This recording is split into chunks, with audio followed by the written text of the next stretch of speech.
คนมาไหว้อยู่พี่แหละแบบสมมติว่ามีเงินมียังสิปลุกได้สิบ่ได้คนมาเฮือนอีกบ่กาได้คนอีกแล้วเพราะว่าบงนี้ผัดเพิ่นให้ปุ๊กผมมาไว้ได้อยู่ว่ามันเป็นดินลุงเด้เพิ่นบ่ขายให้บ่เพิ่นบ่ขายเพิ่นว่าบ่ขายแม่ว่ะโอ้พี่น้องเอ้ยคนมาไหว้อยู่พี่เบิดเลย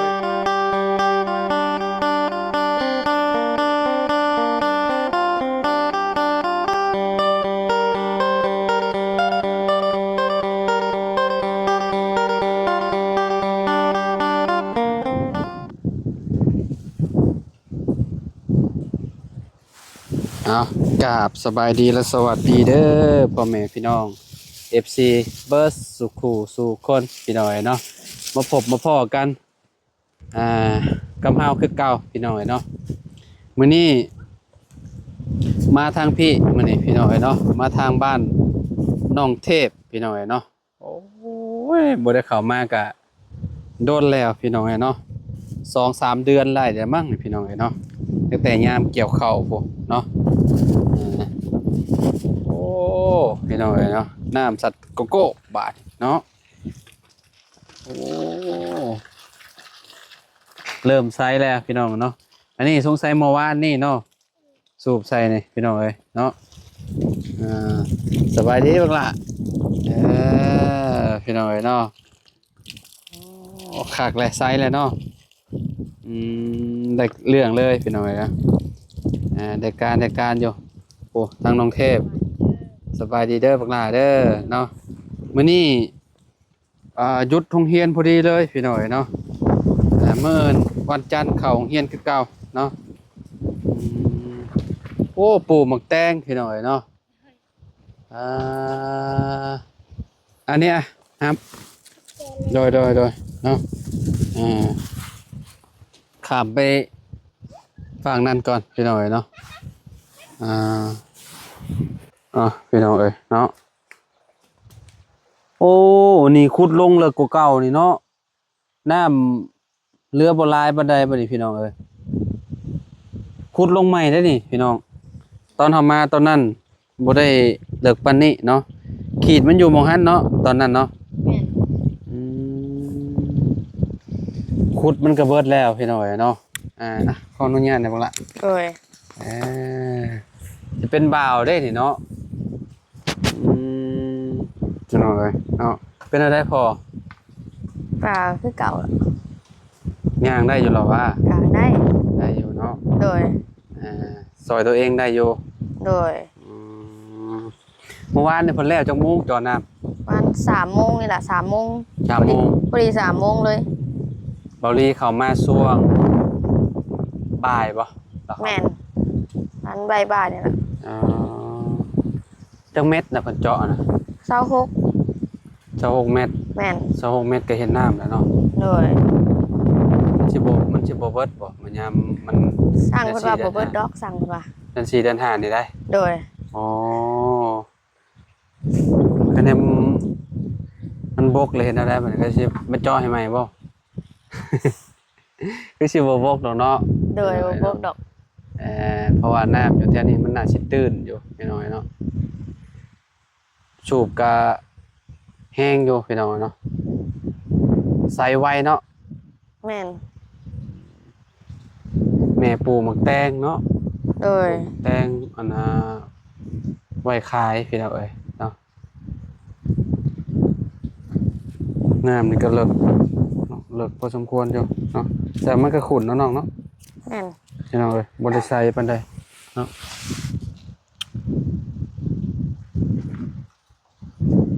ไปลงไปขุดนี่น้อง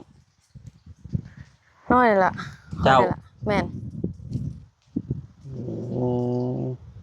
บ่ได้ตักออกเบิดบ่น้ำตอนเจ้าขุดตักออกเบิดแล้วก็ขุดใหม่เลย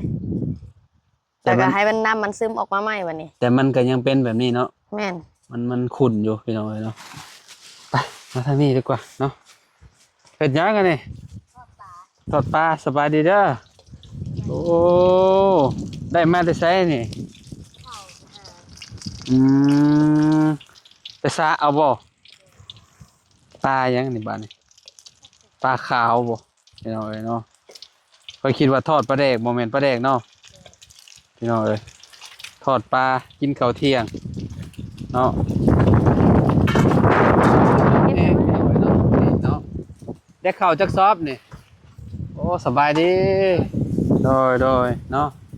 บุญพ่อกันดนแหละเป็นยังไงอยู่ดีมีแห้งอยู่คือเก่าอืมใครกว่าเก่าเหรอวะ ครับอาการสมบูรณ์ว่า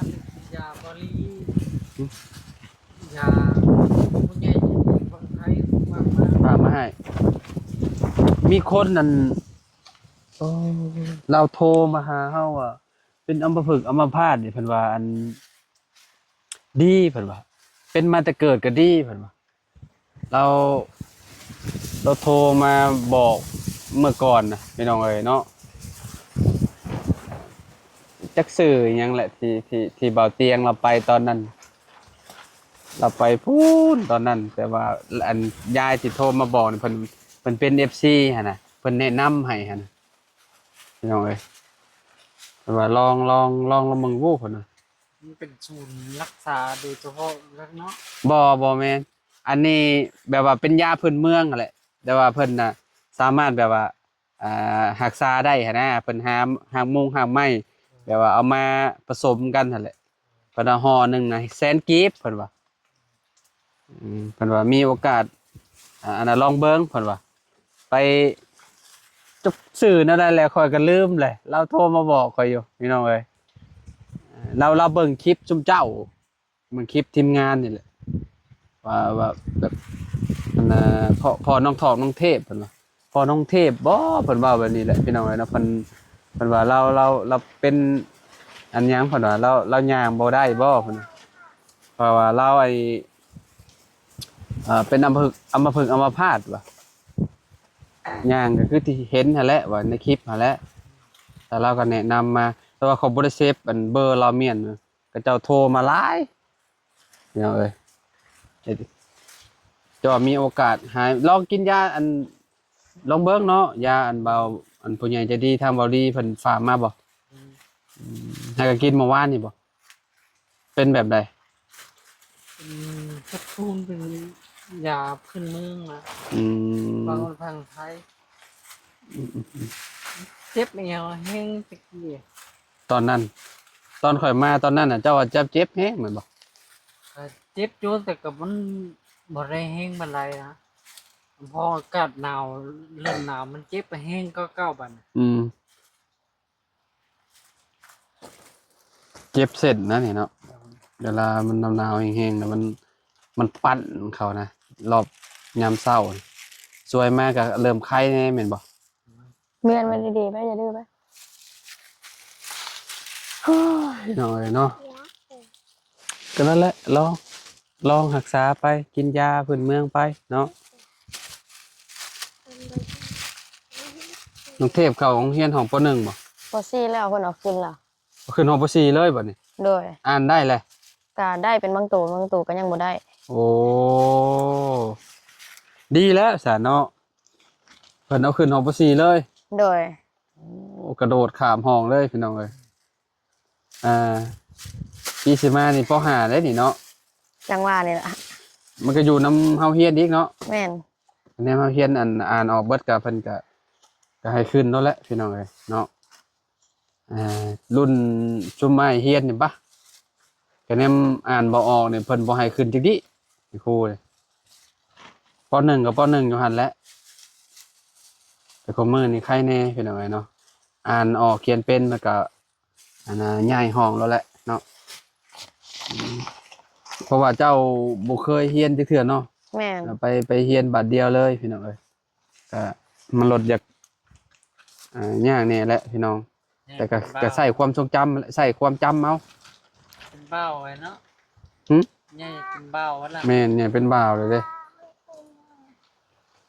ลูกชายอยากกิน แกรถบังคับ กอง แกรอด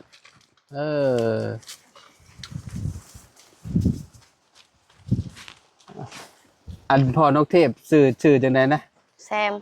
ชื่อแซมเด้เนาะ โดย โอ้ยจนลืมชื่อเราแล้วพี่น้องเอ้ย โดนแล้วเนาะ โดนเลยเด้ ตั้งแต่เกี่ยวข้าวพุ่นเด้แวะเข้ามาหาเพิ่นช่วงนั้นก็มามอบเงินให้น้องโบแล้วก็แวะมาหาพ่อน้องเทพเพิ่นเนาะมื้อนั้นก็บ่ได้เห็นน้องเทพหรอกเพราะว่าเพิ่นไปเข้าโรงเรียนปลูกได้จักทิศแหละหมักแตง ช่วงนึงมันมีน้ำเนาะเลยบ่ได้ปลูก ปลูกเครื่องหนึงเลยเครื่องหนึงยังเครื่องหนึงหากระปลูกมื้อนี้ ตอนนั้นสุเจ้าน้ำไม่ใช่หด น้ำในซางเนี่ย ผู้ชางนี่ โดย มันบ่เต็มที่นะหมดแน่มือเว้นมือบ าเอาเพราะว่าน้ำบ่เพียงพอมันเนาะไอ้ย่างรอเบิ่งก่อนจังเล็กจังหน่อยเนาะพี่น้องไปน้องเทพไปให้บ่แซมเราพักผ่อนก่อนเนาะปลูกหยังซะนี่ ก็หอมป้อม หอมป้อม แม่น นายก็ปลูก โดย พี่น้องเอ้ยเนาะกับมันยังบ่ออกเนาะน้ำตอนนั้นเอาน้ำสร้างนี่ฮดเนาะ แม่น มันลดอึดแน่พี่น้องเอ้ยเนาะบ่จักคนสิใช้บ่จักอันนั้นพร้อมจักสิมาฮดพักพร้อม หากระปลูกมื้อนี้ตัวนี้ อืม หากะยังปลูกบ่ได้เบิดน่ะในมันเบิดก่อนในมาอันนั้นเบิดก่อนในมันแต่งเบิดก่อน ใช่ ในวางในปลูก เอออ๋อยังหาร่องยังบ่แล้ว ในเบิดก่อน โอ้ถึงยังนี่ อย่างติ้วบ่ โอ้ยำหมักติ้วว้าใหม่ๆเลยเด้อนี่เหนียวมือขนาดเลยพี่น้องเอ้ยเนาะพี่น้องเนาะเปลี่ยนมุมก่อนเนาะมาเข้าเลาะเบิ่งก่อนจักเล็กจักน้อยคะแนนมีน้ำแต่ตอนนั้นปลูกมันก็งามแล้วน้องๆเนาะ แม่นอันนี้ก็ตัวปลูกแต่ตอนยังมีน้ำอยู่ มันก็โตขึ้นแน่โตบ่ขึ้นแน่มันอันก็ตายหลายอยู่ นี่พี่น้องเลยเนาะกูปี้บ่ปลูกน้องหรือว่าหากระปลูกปีนี่ หากระปลูก เมื่อกี้ชุมเจ้าอยู่บ้านเนาะ แม่นแล้วก็กระปลูกผักธรรมดาเลยแต่หากบ่ได้ปลูกแบบนี้ พี่น้องเลยเนาะกลางคืนคะแนนจะคู่ว่ามันยังกินนี่เอาเบิ่งรอดแมงโตอันเหลืองๆน่ะ แมงเต่าทองอ่ะ แมงเต่าทองบ่บ้านเจ้าห้องแมงเต่าทองบ่ แมงปีกเหลืองๆลายๆอ่ะ แม่นมันมักกินกลางคืนมันออกแล้วมันก็สิกัดใบพี่น้องเอ้ยเนาะตัวนั่นแหละที่สำคัญนะพี่น้องเวลาครับปลูกหมักตูมหมักแตงนี่เนาะมันสิบ่ค่อยได้กินบันไดคะแนนพักอย่างอื่นหาได้กินแรกๆนี่แบบโดนๆไปจะเป็นอย่างไรแหละเนาะต้องดูแลมันคักแน่ปลูกหมักแตงปลูกธรรมชาติลีล้อนี่บ่ค่อยได้กินมันแมงอันนั้นมันลายมันก็บ่ได้กินเอาเทศเนาะ แม่นแมงกินใบไม้นะ แมงกินใบไม้นะพี่น้องเอ้ยเนาะบ่ได้ปลูกผักบ่ ผักทางปลูกกับปลูกอยู่ อ๋ออยู่พุ่นบ่ แม่น เออปลูกพอได้กินเนาะแบบ โดย คู่นั่นตะกี้เพิ่นปลูกบ่ ก็ว่าตะกี้นะเพิ่นว่าสิปลูกแตงหากบ่ได้ปลูกเดี๋ยวนี้ ปันมันใหญ่บ่แล้วมันจังเปลืองน้ำพี่น้องตอนนี้บ่เปลืองบ่ได้เนาะ แม่น เพราะว่า ตอนออกดอกพุ่นล่ะ ตอนออกดอกมันเป็นหมากพุ่นแหละ คำบ่โคตรผัดดอกตายอีก แม่น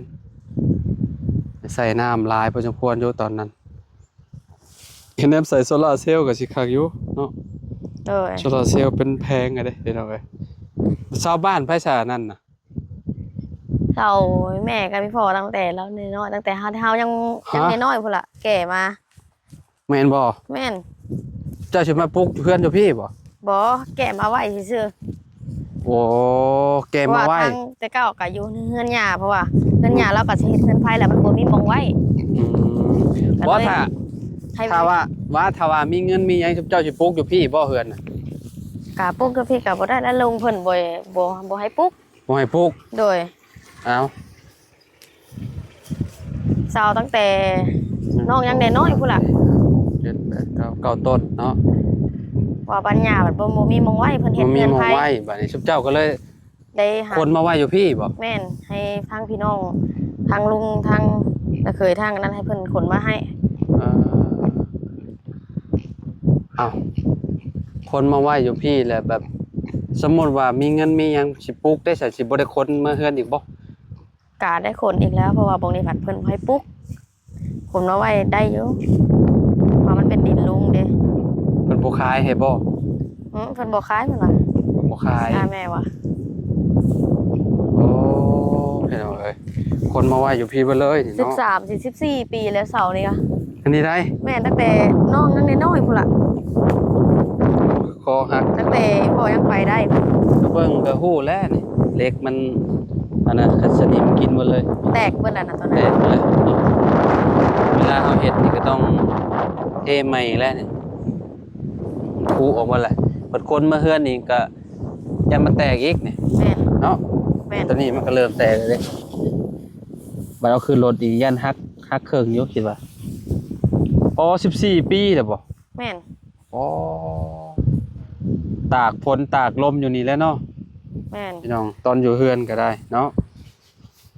ตอนอยู่เพิ่นมันตากตลอดเพราะว่ามันบ่ได้มีแบบเอาไว้ในโฮมไว้ในหยัง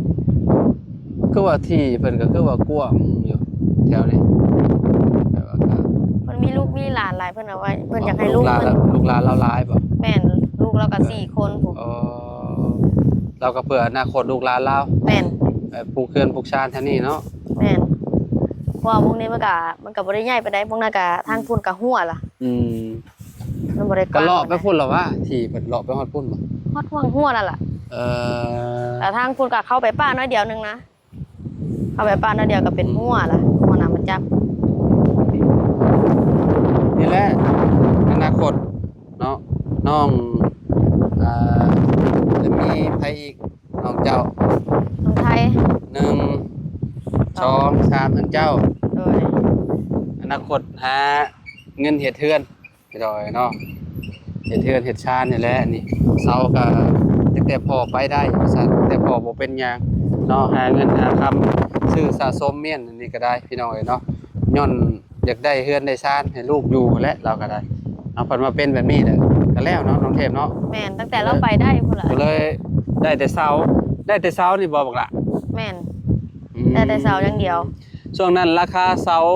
บ่ฮู้ว่าสิเท่าใดพี่น้องเนาะตอนนั้นเอากับบ่ฮู้คือกันเพราะว่าตอนช่วงเฮาเฮ็ดเทือนน่ะก็ประมาณปี2017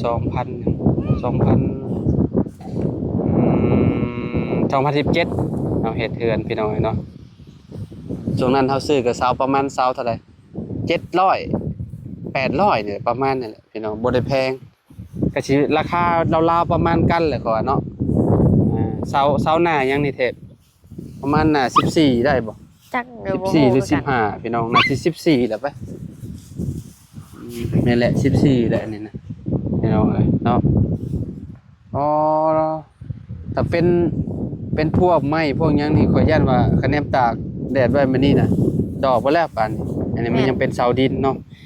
ตากมันก็อยากเบิดคุณภาพนี่แหละพี่น้องเวลาอยู่ไปดนๆพอมันตากเด้เนาะแต่มันก็แข็งแกร่งอยู่เนาะตะกี้ก็เจ้าล้อมนี่พี่น้องเลยเนาะใส่มาคีนลายอยู่ลายพอสมควรอยู่นี่มันก็ฮู้อยู่นี่เน้นหนาอยู่เนาะนี่เล็กอยู่ประมาณ2 เซน4 เซนเนาะ4 เซนพอดีเลยพี่น้องเอ้ยแซ่บบ่พี่น้องเพื่อสิใหญ่เนาะใหญ่ไว้เป็นคนออกมาแต่ตอนได้นี่ ว่างได้ประมาณครึ่งเดือนหรือเดือนหนึงนี่แหละคนมาเนี่ยครึ่งเดือน คนมากองไว้อยู่นี่เนาะเสียเงินบ่ เพราะว่าบ่ได้เสีย คนให้ละล่า แม่นพอเพิ่นนี่แหละ อืม มาเป็นน้าสาวน้าบ่าวเด้ อืม เพิ่นมีรถทุนใดก็เลยขอให้เพิ่น คนให้ ซอยคนให้ ประเทศเทือนกับคนมาอีก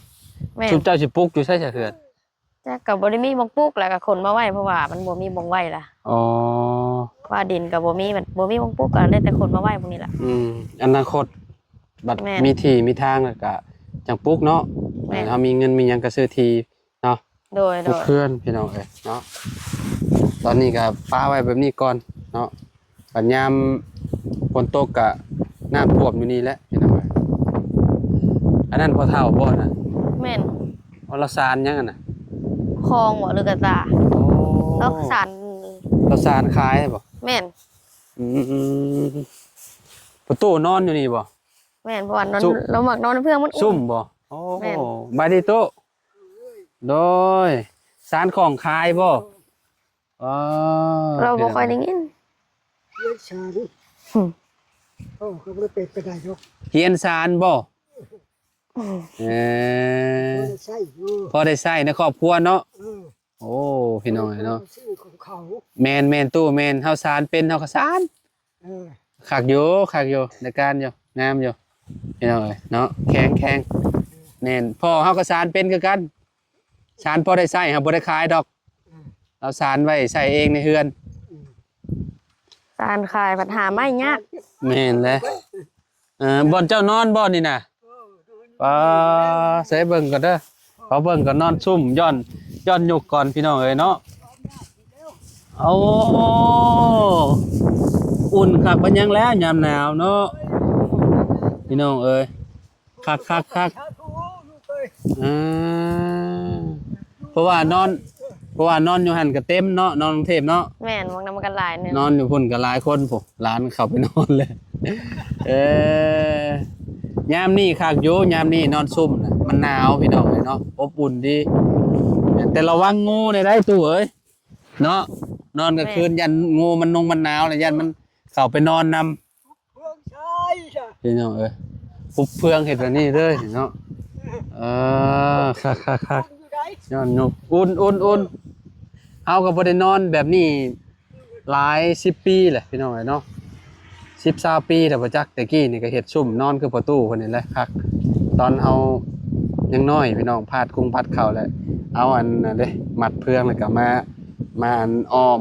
เมียนแล้วก็ซักลักแล้วก็เอามุงเมียนพี่น้องเอ้ยเนาะ สมัยตะกี้โอ้มวนหลายพี่น้องเอ้ยเนาะแต่คุมื้อนี่ก็คือแบบบ่ได้อยากออกไปใกล้ฮอดทงนาคุมื้อ โอ้พี่น้องเอ้ยเนาะอันมันก็เปลี่ยนไปลีได้พี่น้องแบบว่ายุคนี้กับยุคนั้นน่ะมันบ่ได้คือกันจักดิเด็กน้อยนี่แทบสิบ่อยากออกไปนอนอยู่นาเลยอยากอยู่แต่ในเรือนติดโทรศัพท์พี่น้องเอ้ยเนาะยุคเฮาตะกี้บ่ได้มีโทรศัพท์ใช้ เอ้ยโป๊ะ มาดูเนาะ